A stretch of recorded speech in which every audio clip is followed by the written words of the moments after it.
Welcome to the Frescont channel. Let me tell you about Lauren, my amazing wife.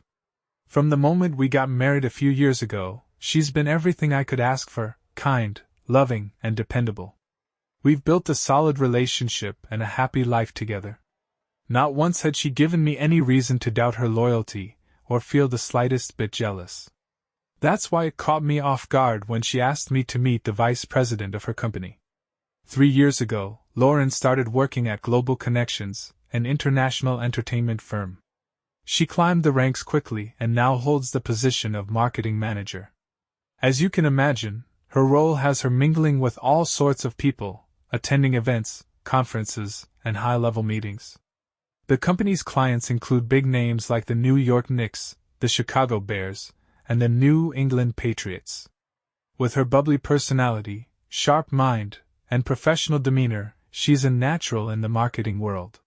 She'd often share stories about her workday, her plans, and her latest achievements, and I'd always listen with pride, thrilled to see her thriving.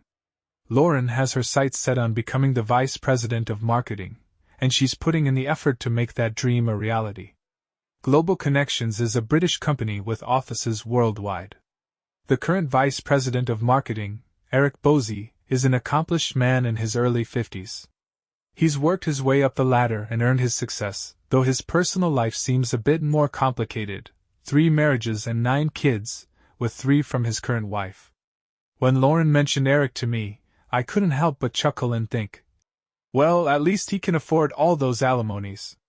One evening, she brought up Eric while talking about her day. It was strictly work-related, nothing unusual. She explained that Eric would be in the US for a couple of months, giving her a chance to showcase her skills and prove she's ready for bigger responsibilities in the company. That's my wife for you, ambitious and laser-focused on her career goals. We'd recently started discussing the idea of having kids, so I asked if this potential promotion might shift our plans. She said she wanted to secure her career first, and would decide after Eric's visit whether to start a family right away or wait another year. Either option was fine by me. We were still young, in our 20s, and had plenty of time. But we both knew we wanted 2 kids, ideally a boy and a girl. We'd spent countless evenings tossing around names and imagining what their lives would be like, even dreaming about which colleges they might attend someday. It was the kind of life we both looked forward to with excitement. About a week after Eric's arrival, I decided to surprise Lauren at work and take her out for lunch. I walked into her office and found her standing far too close to Eric. She was laughing and seemed flirty. The moment she noticed me, she backed away quickly. "Michael! This is Eric," she said, introducing us. "Eric, this is my husband, Michael." Eric flashed me this smirk that I couldn't ignore, one of those smug expressions that sets off alarms in your head.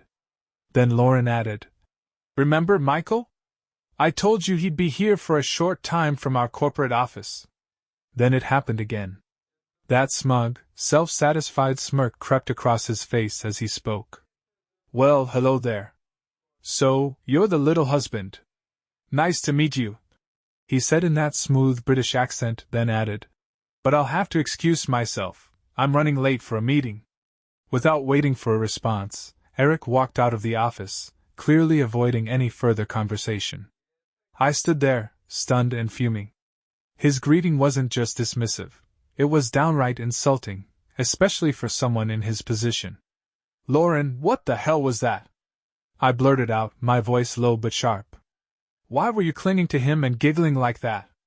I was in no mood for jokes or laughter. The urge to confront Eric and wipe that smug grin off his face was almost overwhelming, but he'd vanished before I could even react. Lauren immediately noticed how upset I was and tried to calm me down. "Oh, come on, darling, relax. It's just Eric," she said, trying to brush it off. "It was harmless flirting, that's all. Besides, he's old enough to be my father. All the girls are crazy about him. He thinks he's some sort of ladies' man with that charming British accent of his." I couldn't believe what I was hearing. Harmless flirting? Lauren, I don't care how old he is or how charming his accent might be. Why are you flirting back? Michael, stop being jealous, she sighed. Eric's the third highest-ranking executive in the company. I have to be polite. That's just how British men are, confident and flirty. Trust me, everyone knows he's harmless. He's a family man, for goodness sake. You have nothing to worry about. Well, I don't like it, I shot back, the irritation clear in my voice. And calling me the little husband? The nerve of that guy. It's disrespectful, Lauren. And you laughing along with him doesn't make it any better. She placed her hand on mine and tried to reassure me. He'll be gone in 2 months, Michael. Just let it go, please. For the next few days, the tension between us hung heavy in the air. Lauren avoided mentioning Eric altogether, doing her best to steer clear of anything that might set me off. Then, on a quiet Wednesday evening, about a week after that uncomfortable office encounter, she brought him up again, this time over dinner. Darling, she began casually, almost too casually. Would you mind if I had dinner with Eric? You know, my boss from work. I froze for a moment, the fork halfway to my mouth. It took me a second to process her words. You mean like a business meeting? I asked, trying to keep my tone neutral. Well, no, she admitted hesitantly. It's more like a one-time dinner before he heads back to London. A knot formed in my stomach, tightening with each word she spoke. My heart pounded in my chest as I put my fork down and stared at her. You're telling me you want to have dinner with Eric, the same guy who flirted with you and made fun of me in your office? The family man with 9 kids and 3 ex-wives? Yes, she said, her voice calm but firm. But he's actually turned out to be quite pleasant.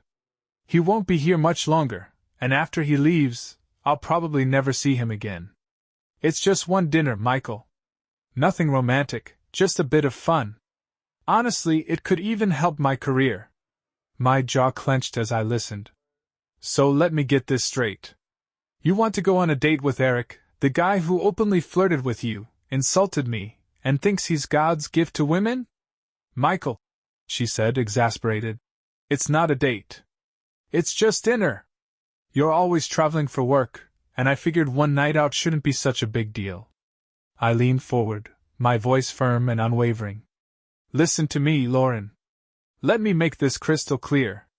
You're not going on a date, or whatever you want to call it, with another man while we're married. Do you understand? The very thought of you wanting to spend time with another man has me questioning everything about our marriage. Seeing the look on my face, Lauren panicked. Oh God, no, Michael! You've got it all wrong. I love you, you're my husband. Eric is nothing more than a one-time thing. I'll come back the next day, and nothing between us will change. He'll be gone from our lives forever. It's just one night, that's all. I stared at her, my eyes burning with anger, and spoke as calmly as I could manage. Get out of my life. I'm filing for divorce in the next few days. Without another word, I stood up, walked to the bedroom, and packed a bag of clothes. Her voice followed me as she begged and pleaded for me to stay, but I didn't stop. I grabbed my keys, left the house, and drove away from what had once been our happy home. In less than half an hour, my marriage had crumbled into pieces. The calls from Lauren started almost immediately, one after another. Then came the texts, a barrage of messages where she swore her love for me and insisted that no one else could ever take my place. She kept calling me her loving husband, trying to convince me it was all a misunderstanding and begging me to come home. But as I drove through the night, my thoughts were relentless. If she could even entertain the idea of another man, how could I ever trust her again? Our future as husband and wife felt uncertain, hanging by a thread that might not be worth saving. I stayed away for 2 nights, ignoring her calls and messages.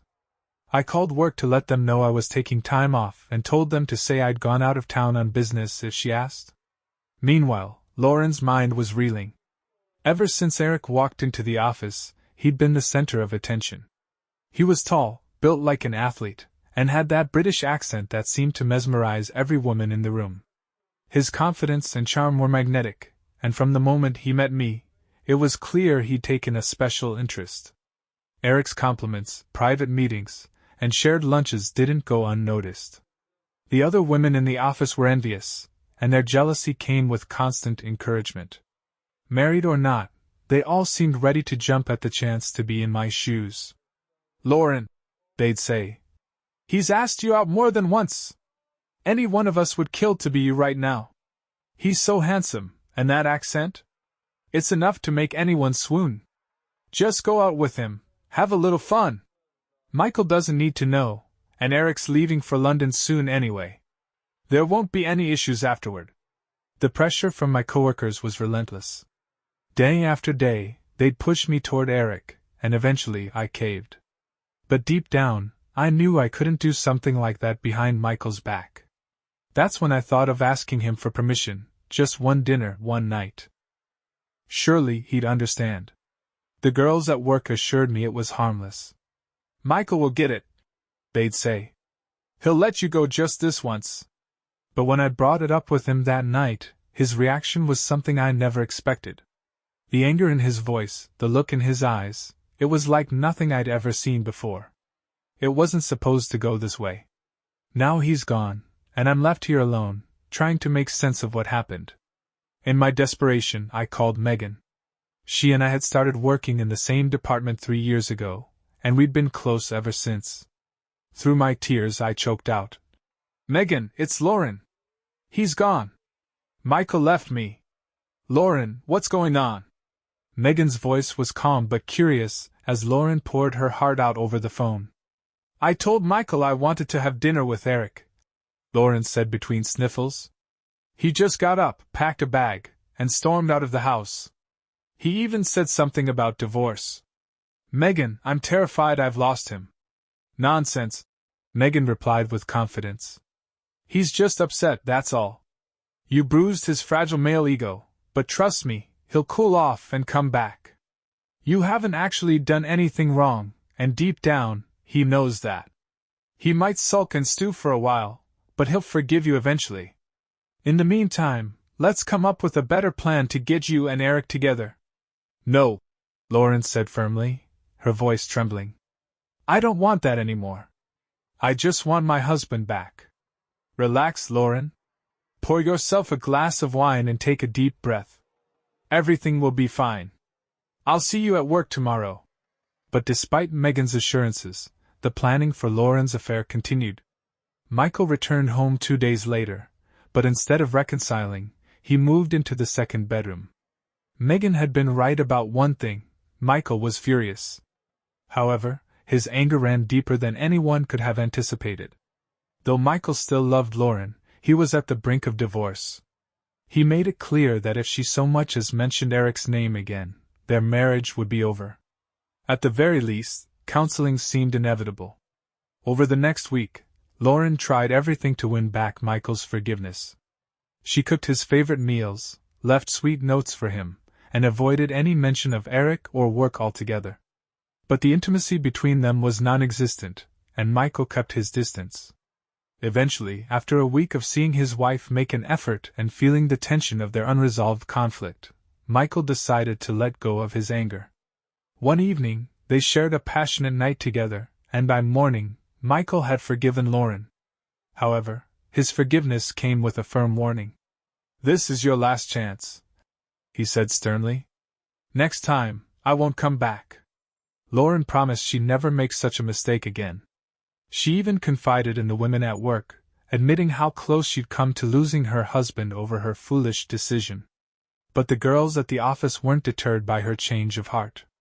Instead, they rallied together, determined to make something happen between Lauren and Eric before he returned to London.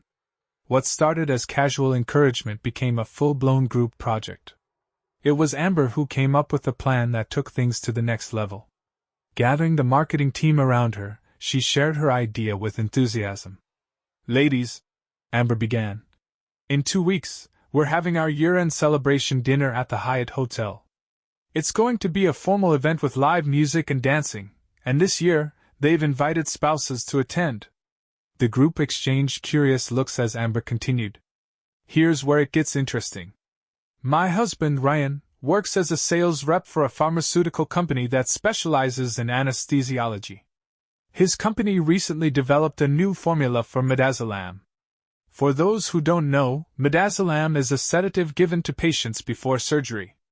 It calms them down, knocks them out in seconds, and causes short-term memory loss. They don't remember anything until they wake up. The women nodded, intrigued but still unsure where this was going. Ryan's company has created an updated version called S2MID, Amber explained. Unlike the old formula, which had to be injected, this one comes in pill or liquid form. It works even faster and better than the original.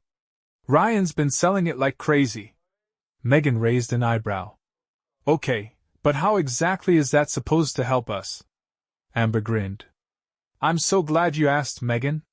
Since these are Schedule II drugs, Ryan always keeps his samples locked up in his car. Amber began, lowering her voice as if sharing a top-secret plan. He's meticulous about making sure they're secure and out of reach. But sometimes, when he wants a thrill, he takes my little Mustang Cobra for a drive. When he does, I can easily grab his keys, sneak out a few pills or some liquid, and no one would ever know. The room fell silent for a moment before Megan finally asked, Okay, Marcia, that's interesting. But what exactly is your plan? Amber smirked, leaning in conspiratorially. Ladies, you're going to love this. At the party, when everyone's mingling and having a good time, I'll fix myself a drink and pour a second one. Crown Royal, Michael's favorite. I've noticed from our past interactions that he can never resist it. I'll casually hold both glasses and, when the timing is right, offer one to Michael. He'll take it without thinking twice. She paused for dramatic effect before continuing. Now, depending on how much he drinks, the effects will kick in anywhere from 5 to 20 minutes later. He'll start feeling drowsy and maybe a bit unsteady before eventually passing out. We'll guide him to one of the chairs nearby and make it seem like he's just not feeling well. Then we'll tell everyone we're taking him up to his room so he can rest. Once he's out cold, we'll settle him into bed, and Lauren, that's your cue. Lauren's eyes widened. My cue? For what? To go to Eric's room, Amber said, as if it were the most obvious thing in the world. Spend a few hours with him. We'll cover for you, telling everyone you're upstairs taking care of Michael. Afterward, you can come back, shower, freshen up, and snuggle into bed with your husband like nothing ever happened. Lauren shook her head, her voice trembling. You want me to drug my husband so I can sneak off and cheat on him? Do you even hear how insane that sounds? Michael would kill me if he found out. It might be exciting, sure, and maybe it'd help with a promotion, but if he caught me, he'd divorce me on the spot. Amber dismissed her concerns with a wave of her hand. Oh, come on. It's perfectly safe, and Michael will never know. Eric will be grateful, your promotion will be practically guaranteed, and the last thing Michael will remember is you lovingly asking if he's okay. When he wakes up, he'll have no idea what happened. Meanwhile, you'll have some unforgettable memories. And don't forget, you better share the juicy details with us afterward. Lauren buried her face in her hands, groaning. I don't know. This is completely crazy. Give me some time to think about it. Things at home are better now. Michael's not angry anymore, and I don't want to ruin that. I'll tell him about the party and see how he reacts. Later that evening, as lay beside Michael in bed, she broached the subject cautiously. Michael, in 2 weeks, my office is hosting our annual dinner, and spouses are invited. It's a formal event, so you'll need to dust off and press your tuxedo. We haven't been out dancing in ages, and I think it'll be fun. Michael groaned lightly, clearly not thrilled about the idea. You know how much I hate those work events, he said, his tone teasing but resigned. But I'll do it, because I know it's important to you. Relieved, Lauren smiled and leaned closer, showing her appreciation with a tender kiss. They shared an intimate moment that night, and as Michael drifted off to sleep, his expression was one of peace and contentment. For the first time in weeks, he felt like a happily married man. However, I began to feel something unexpected stirring inside me. My own desires, ones I'd never acknowledged before, started to surface. The idea of a one-time fling with Eric, a notion I'd never seriously entertained, took hold of my thoughts and refused to let go. In that moment of weakness, I made my decision. Picking up my phone, I texted Marcia, "I'm in. Can you get the medication?" Her reply came almost instantly, "Leave it to me." No problem. While I still enjoyed my moments of intimacy with Michael, I couldn't stop thinking about Eric. The excitement of doing something daring, something forbidden, sent shivers down my spine. I wasn't sure if it was the thrill of crossing a line I'd always avoided or the allure of Eric himself. Maybe it was both. But I convinced myself this would be a one-time thing, harmless and contained. Michael would never know, and nothing would really change. At least, that's what I told myself. Over the next week, Michael started noticing subtle changes in my behavior. I was on my phone more often, texting my friends at all hours. He assumed it was just about the upcoming party, but deep down, he felt uneasy. Something didn't feel right. One night, while I was sound asleep, Michael's suspicions got the better of him. He quietly took my phone, entered the password, our anniversary date, and opened my messages. For the next hour, he read through the entire conversation thread. What he discovered shattered him. He uncovered every detail of the plan, how Amber would obtain the drug, when and how it would be slipped into his drink, and how long it would take for the effects to render him unconscious. He learned how the group planned to guide him to his hotel room, put him to bed, and then leave me free to sneak off with Eric. Worst of all, he read about Eric's involvement, the boss he trusted planning to lure his wife into his room while he lay helpless.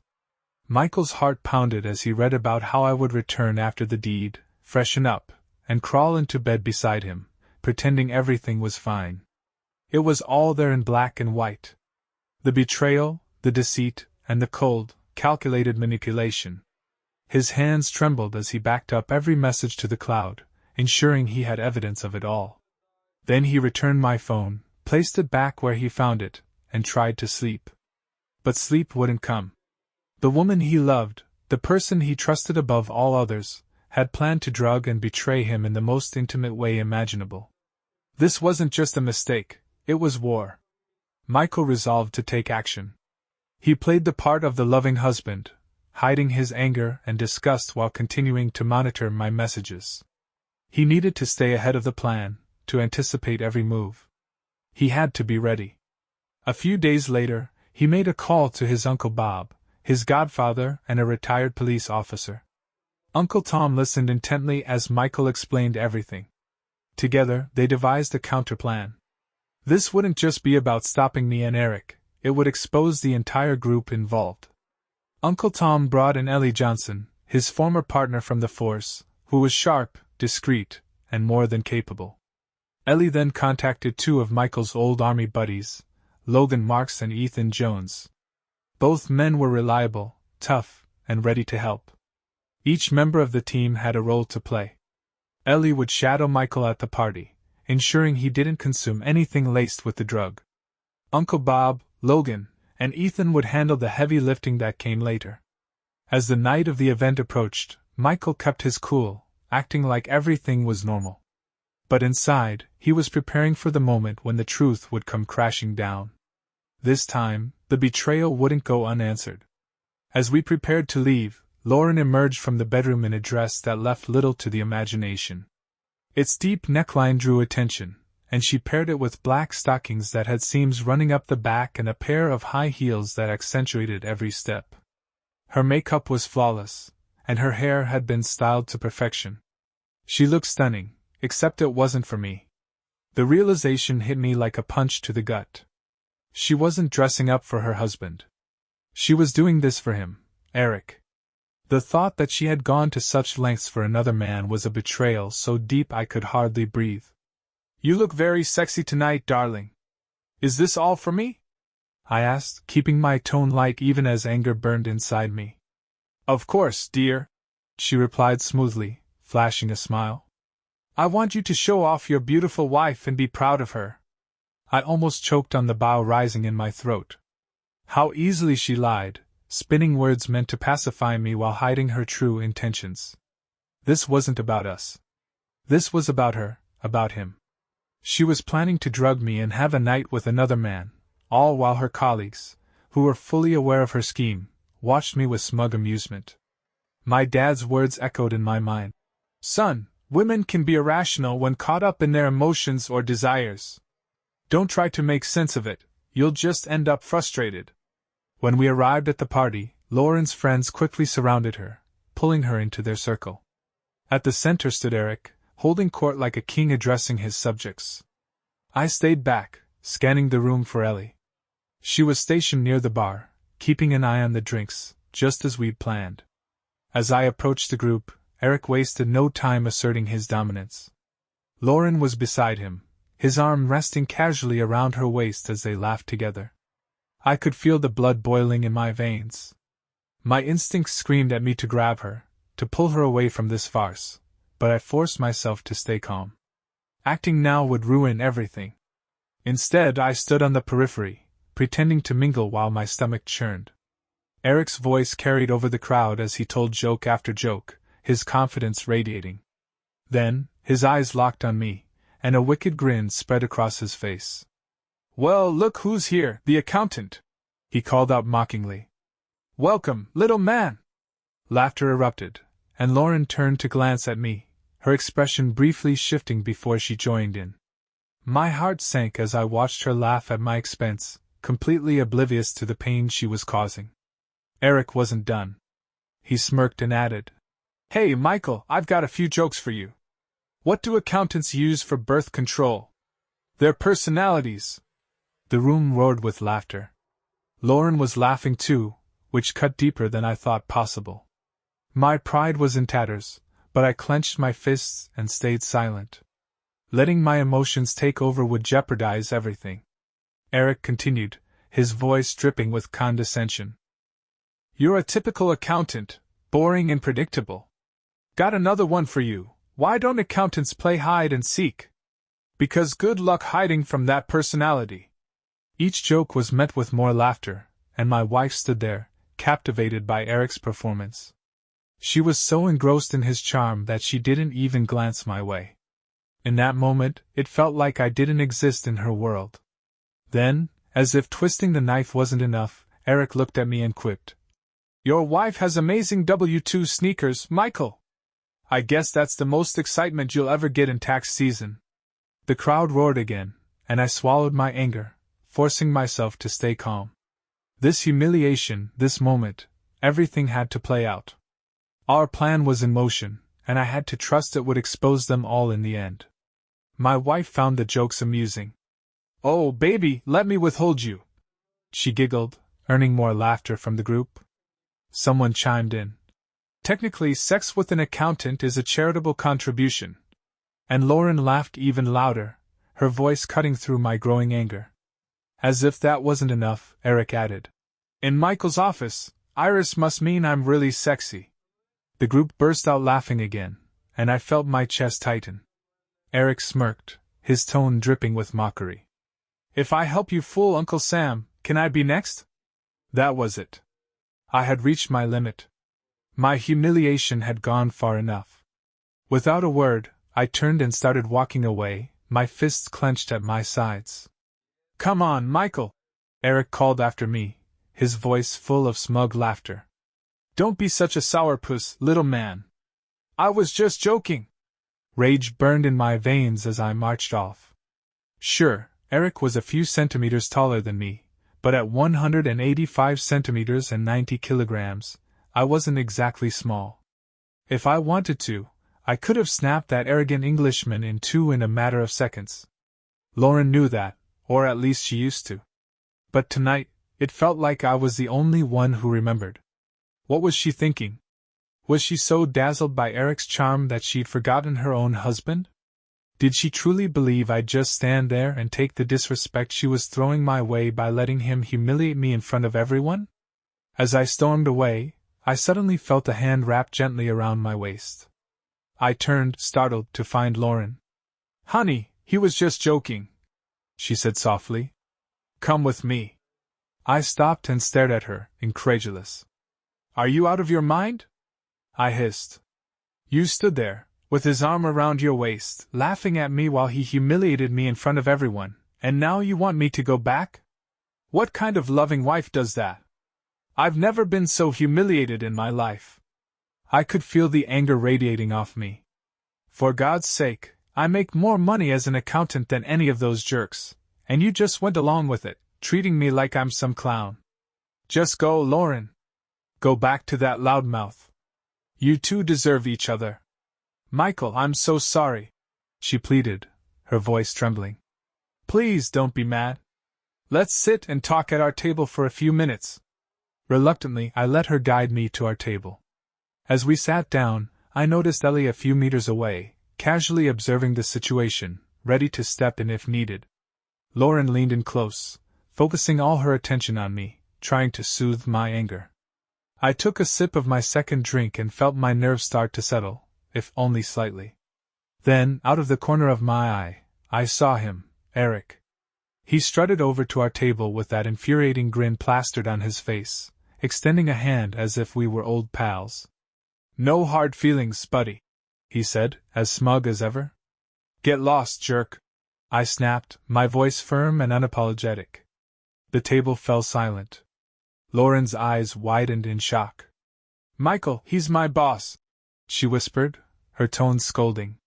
Please don't talk to him like that. Eric shrugged off my rejection with a laugh and turned his attention to Lauren. Lauren, it's fine, he said smoothly. I hurt the little guy's feelings. Want to dance? I stared at her, waiting for her to refuse, to stand by my side for once. But instead, she shot me an angry look, stood up, and took his hand. Without hesitation, she let him lead her to the dance floor, leaving me alone to stew in a mixture of rage, betrayal, and humiliation. As they moved to the music, her hand on his shoulder and his on her waist, my resolve hardened. This wasn't just a matter of disrespect anymore. This was war, and they had no idea who they were dealing with. After 3 dances, I noticed my glass was empty, and that's when Megan and Amber made their move. They walked over to the table, sat down beside me, and Amber handed me a drink. She was holding 2 glasses, and I immediately knew the plan was in motion. Ellie, stationed nearby, was already on alert. She caught my eye and gave a subtle nod, signaling she was ready to act when the time came. Meanwhile, the girls tried their best to distract me. Michael, Megan began with a soft smile. Eric just has that British sense of humor. Don't take it so personally. Lauren loves you, Amber chimed in, her voice dripping with feigned sincerity. She's just trying to impress her boss, that's all. Here, she added, holding out the glass. I brought your favorite drink, Crown Royal on the rocks. I stared at the drink for a moment, letting their words sink in. Then I leaned back in my chair, feigning hesitation. I don't know, I said, my voice heavy with mock doubt. I've already had too much. Maybe I should just leave Lauren here and head home. That suggestion made them visibly panic. Both women spoke at once, practically shouting over each other. No, Michael, stay, Amber said, gripping my arm. Come on, you can't leave now, Megan added, her tone almost pleading. I stood up slowly, glass in hand, and turned away from the table just in time. Ellie, passing by as planned, discreetly swapped the drink with one she'd prepared earlier. The glass Amber had handed me, the one likely spiked, was now in Ellie's possession, safely kept as evidence. I sat back down, sipping the watered-down Crown Royal Ellie had given me. Maybe you're both right, I said with a resigned sigh. I'll just be the boring accountant, let Lauren flirt with her boss, and sit here showing everyone what a clueless fool I am. Then, in a single motion, I drained the entire glass, the watered-down whiskey burning just enough to keep up the act. The look on Marcia's face was priceless, shock, confusion, and maybe even a tinge of worry. She hadn't expected me to down the whole drink, let alone so confidently. The girls quickly excused themselves, saying they needed to return to their husbands, leaving me alone at the table. The show was about to begin. From my seat, I watched Eric and Lauren on the dance floor. The way she leaned into him, laughing at his jokes, and letting him lead her so effortlessly, it was gut-wrenching. My wife was openly flirting with her boss, seemingly oblivious to the vows we'd once exchanged. I slumped into my chair, letting my body sag as if I were nodding off. My acting had to be convincing. After a while, I rested my head on the table, pretending to fall asleep. It wasn't long before I heard footsteps and soft voices. The girls were back, along with Lauren. I kept my eyes closed, my breathing slow and steady. "Michael," Lauren whispered close to my ear, her voice laced with faux concern. "Honey, are you okay? Wake up, sweetheart." I opened my eyes just a crack, enough to see her face, so beautiful, so familiar, yet so full of betrayal. She leaned in, stroking my arm, whispering reassurances, all while knowing what she planned to do. I let my eyes flutter closed again, playing the part. I felt hands under my arms as Megan and Amber began lifting me. They escorted me out of the ballroom, Lauren walking alongside them, pretending to be the concerned wife. But I knew better. I knew exactly where they were taking me. And I knew what they planned to do next. While everyone was caught up in the spectacle I was orchestrating, Eric and Lauren quietly slipped out through the side door, unnoticed. By the time we got to my hotel room, my phone buzzed with a text alert, signaling that everything was unfolding exactly as planned. The girls guided me to the bed, helping me lie down, and started to undress me.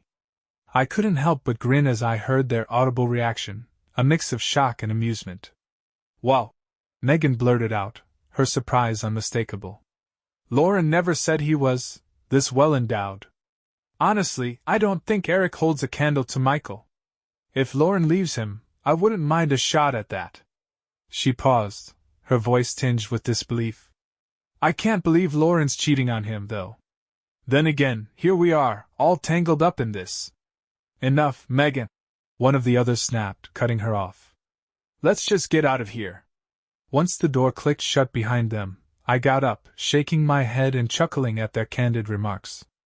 After quickly getting dressed, I checked the message on my phone. It read, "Room 1722 at 10:45.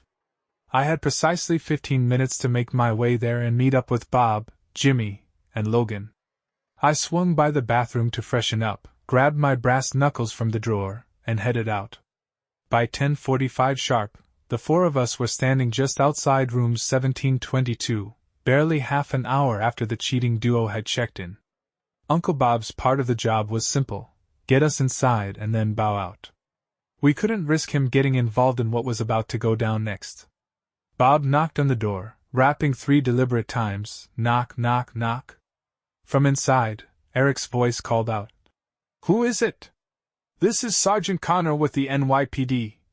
Uncle Tom replied, his voice steady and authoritative. "Please open the door. There's an emergency."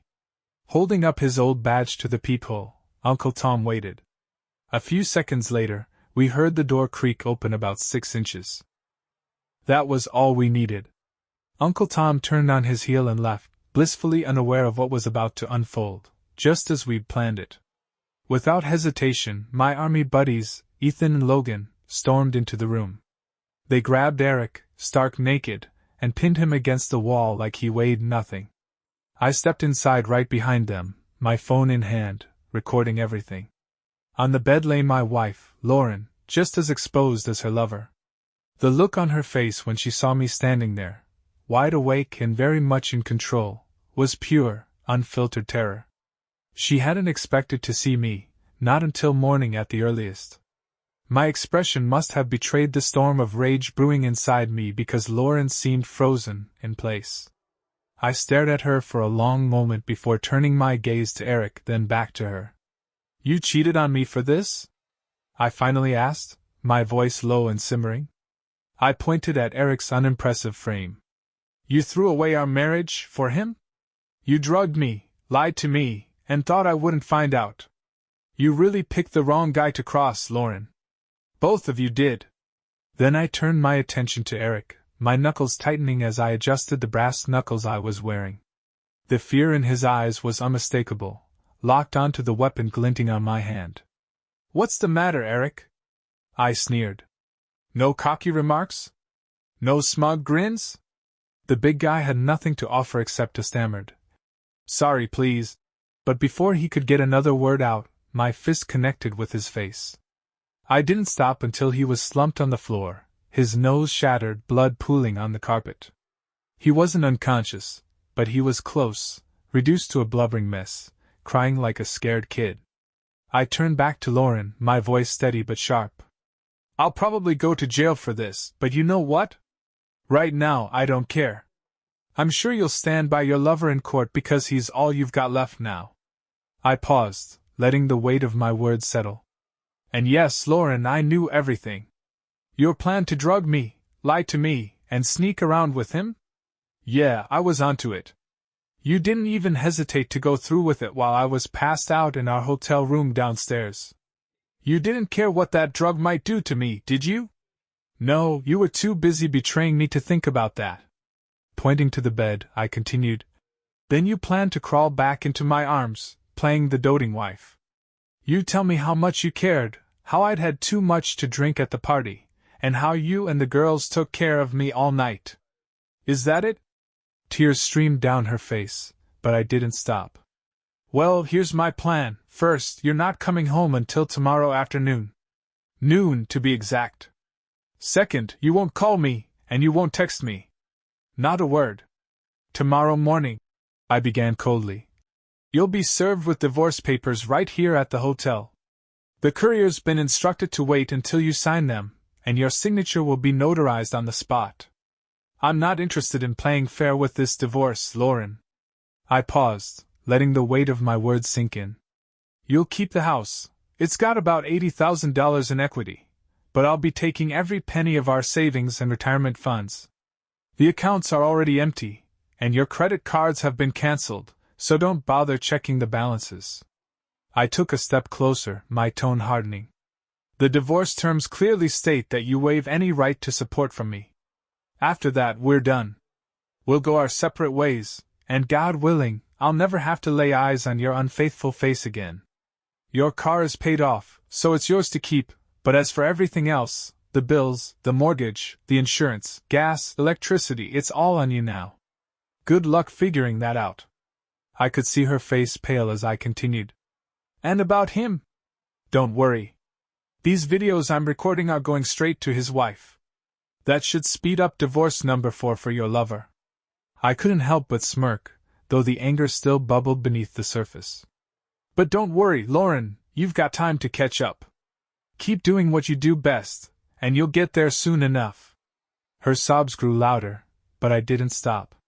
One last thing, if you sign the divorce papers tomorrow morning by 9 a.m., we can end this quietly. No one else has to know what you did, and you can keep whatever shred of dignity you have left. But if you don't sign? I leaned in slightly, making sure she caught every word. I'll send these videos to your parents. I'll explain exactly why I'm leaving you. And I'll make sure you both lose your jobs and that your reputations in this industry are obliterated. We both know how much your career means to you. I stood up straight, folding my arms. I don't want to take it that far, Lauren, but make no mistake, I will if I have to. Sign the papers and this ends. Don't sign, and the life you know will be over. I've already packed my things, and whatever's left at the house, you can throw it out or donate it for all I care. At that point broke down completely, sobbing uncontrollably. Baby, please. She choked out between gasps. Don't do this. Please talk to me. You know I didn't mean for it to go this far. I just wanted to be with him once, just once. I don't love him. I don't even want him. It was supposed to be fun, just a way to help with my promotion. He's leaving for London next week, and I'd never see him again. Why couldn't you understand? Her words, ridiculous and pathetic, barely registered. I refused to let her humiliate me further. I turned to my friends, Ethan and Logan. Guys, I said firmly, you can head home. You were never here. Whatever happens from this point, I'll take full responsibility. They nodded silently and left, closing the door behind them. After Ethan and Logan left, I turned to Lauren, keeping my voice quiet but firm. Lauren, I loved you. I really did. But what you've done is beyond forgiveness. You knew exactly how I felt when you first brought this up, but you went behind my back and did it anyway. You pulled others into your scheme, plotted against me, humiliated me, and even drugged me. You didn't just betray me, you kidnapped me in a way, all to be with him. And you almost got away with it. Please, Michael, she pleaded, tears streaming down her face. You can't divorce me. You know I love you. I don't want anyone else. Baby, just give me a chance to prove it to you. This meant nothing to me. It was only supposed to happen once. Eric's nothing compared to you, and now I see how foolish I've been. Please, sweetheart. Don't do this. I let out a dry, bitter laugh, shaking my head. Lauren, if this wasn't so pathetic, it'd be funny. You're lying naked in another man's bed, and his mess is still on you. And here you are, telling me you love me and begging me not to divorce you. You know what? This video will make for some fascinating viewing later. Congratulations, you're nothing but a cheap corporate fling now. I'll never touch you again because, frankly, you're spoiled goods. In fact, after tonight, I don't ever want to see you again. The room fell into an awkward silence, but I wasn't done. Lauren, I continued, my tone sharp and unyielding. The time for talking is over. When you decided to conspire with your coworkers to drug me and cheat on me, you destroyed everything we built together. Our marriage, our future, all of it. Do you remember the kids we talked about for years? Sophia and Evan. Well, because of your selfishness, they'll never exist. Our dreams, our plans, they're gone. And for what? A fling with this guy. I motioned toward the bed, my expression hard. I hope it was worth it, Lauren, because you threw away our entire future for some third-rate loser. Great job. You can have him now because this is the last time we'll ever see each other. Without another word, I turned and walked out of the room, leaving her to collapse onto the bed in despair. Everything she'd meticulously planned had crumbled into ashes. Her calculated scheme had failed spectacularly, and her reckless, selfish decision had destroyed the one thing she hadn't realized she truly cherished, me. As she buried her face in the pillow, sobbing uncontrollably, the weight of her actions hit her like a tidal wave. Her cries grew louder, almost frantic, as if screaming into the void could somehow undo what had been done. But there was no one left to hear her, no one who cared. Alone, delirious, and devastated, she was left with nothing but regret and the ruins of what could have been.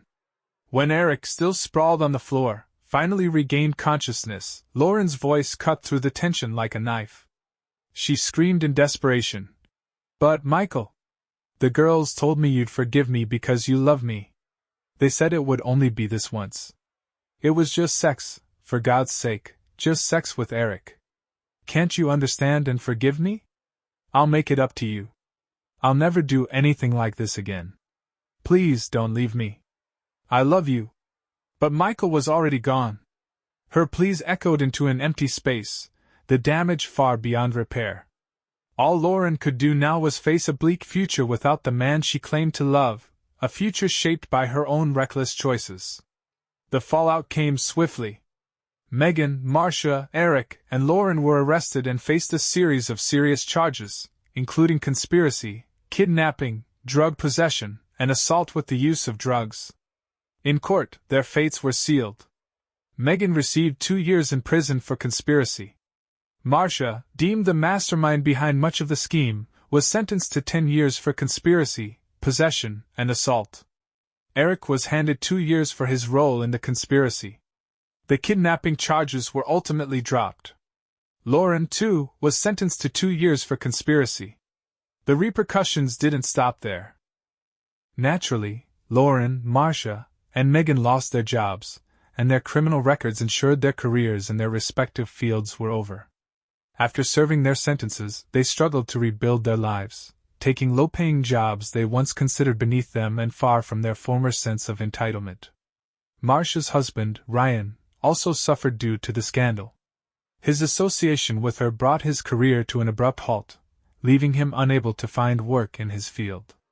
Disillusioned and humiliated, Ryan filed for divorce while Amber was still behind bars. Megan's husband followed a similar path, ending their marriage and severing all ties. Even worse, Megan lost the love and respect of her 2 children, who refused to visit her during her incarceration and remained distant afterward. Eric, meanwhile, tried to strike back. He pressed charges against Michael for assault, and claimed damages for the serious fracture to his nose.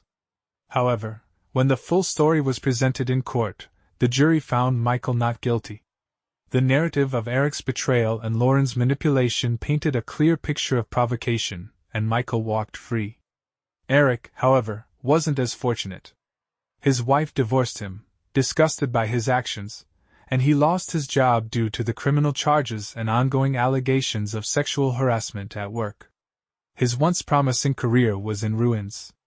In a futile bid to salvage her own situation, Lauren later attempted to sue Eric for sexual harassment in civil court. But by the time she was released from prison, Eric had already hit rock bottom, divorced, broke, and completely discredited. After serving his time, Eric was left without severance pay or references from his former employer, effectively closing the door on any future opportunities in his industry. Their lives, once filled with ambition and confidence, were now reduced to the aftermath of their greed and betrayal. Each of them paid a heavy price for their choices, but the scars they left behind, on themselves and others, would remain forever. The last anyone heard of Eric, he was destitute, struggling to make ends meet, and still on probation for the next 5 years. The lavish lifestyle he once flaunted, along with the freedom he took for granted, had vanished in the blink of an eye, all thanks to his arrogance and overblown ego. Humbled and disgraced, Eric's fall from prominence served as a harsh reminder of the consequences of his actions. As for Michael, he kept his word and never laid eyes on Lauren again. Life moved on, and so did he. 5 years later, Michael remarried. His new wife, Jessica, was everything Lauren wasn't: intelligent, loyal, and, as fate would have it, even more beautiful. Jessica promised Michael unwavering fidelity. But after all he'd endured, trust didn't come easily. Determined to protect himself from further heartbreak, Michael insisted on a prenuptial agreement before walking down the aisle. Jessica understood his caution and signed without hesitation, knowing her actions would prove her love more than words ever could. At 31, Michael had found happiness again. He and Jessica were now blissfully married, expecting their second child, a baby girl. Life was full of joy and promise, a stark contrast to the dark chapter he had left behind. Lauren, on the other hand, never recovered from losing Michael, the man she realized too late was her true love. Depression weighed heavily on her, and her nights became an endless loop of regret and solitude. Alone in bed, as had become her nightly routine, she scrolled through Michael's social media page, tears streaming down her face. She had done this every night since their divorce, torturing herself with glimpses of the life she had so recklessly thrown away. Her sobs grew louder as she stopped on Michael's latest post, a photo of his beaming son, Evan, holding his newborn baby sister, Sophia. Lauren's chest tightened as the reality sank in. Michael had built the family they had once dreamed of, but with someone else.